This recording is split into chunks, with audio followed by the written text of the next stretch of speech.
আসসালামু আলাইকুম ওরহমতুল্লাহি ওবরকাতুহ। সুপ্রিয় দর্শক শ্রোতা, প্রতিদিন একটি হাদিস সিরিজের আজকের 12তম পর্বে আপনাকে স্বাগতম।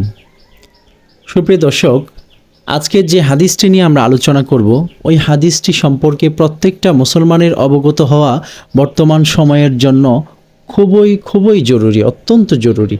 এটি যদি আপনি না শুনেন তাহলে হতে পারে আপনি অথবা আপনার বংশধরের কেউ আল্লাহ পাকের কাছে চোর অথবা জেনা ব্যভিচারকারী হিসেবে আল্লাহ পাকের কাঠগড়ায় দাঁড়াতে হতে পারে। এজন্য অবশ্যই মনোযোগ দিয়ে এই হাদিসটি শুনবেন।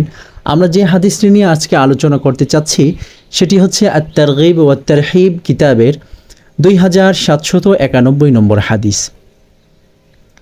সেখানে মাইমুন কুরদির সূত্রে তার পিতা রাদিয়াল্লাহু তাআলা আনহু থেকে বর্ণিত, তিনি বলেন, আমি রাসূলুল্লাহ সাল্লাল্লাহু আলাইহি ওয়াসাল্লামকে এই কথা বলতে শুনেছি, যে ব্যক্তি কোনো মহিলাকে সামান্য অথবা বেশি মোহর দিয়ে বিয়ে করল, কিন্তু স্ত্রীর এই প্রাপ্য পরিশোধের ইচ্ছা তার অন্তরে নেই, বরং সে তার সাথে প্রতারণা করল, এমতো অবস্থায় তার পাওনা আদায় না করে সে মারা গেলে কিয়ামতের দিন সে ব্যভিচারী হিসেবে আল্লাহর সাথে সাক্ষাৎ করবে।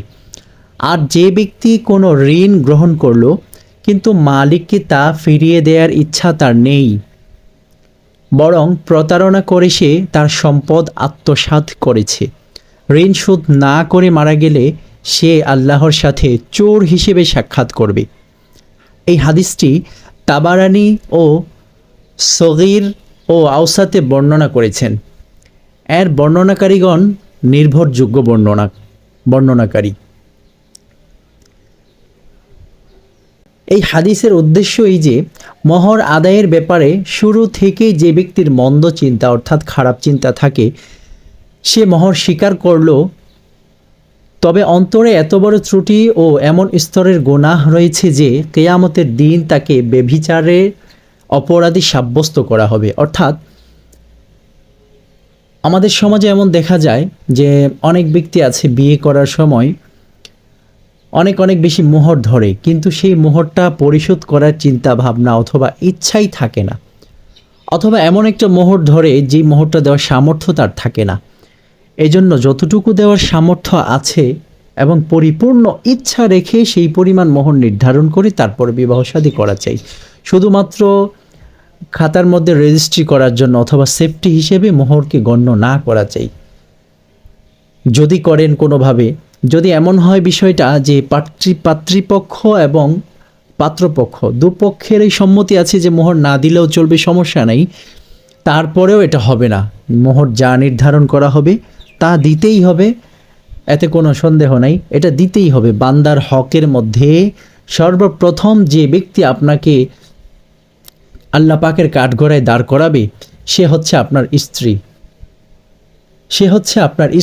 সে আল্লাহ পাকের কাঠগড়ায় আপনাকে দাঁড় করাবে যে আল্লাহ, সে আমাকে বিয়ে করেছিল কিন্তু আমার মোহরটা সে পরিপূর্ণভাবে আদায় করে নাই, এর জন্য আপনি তাকে আজকে শাস্তি দিন।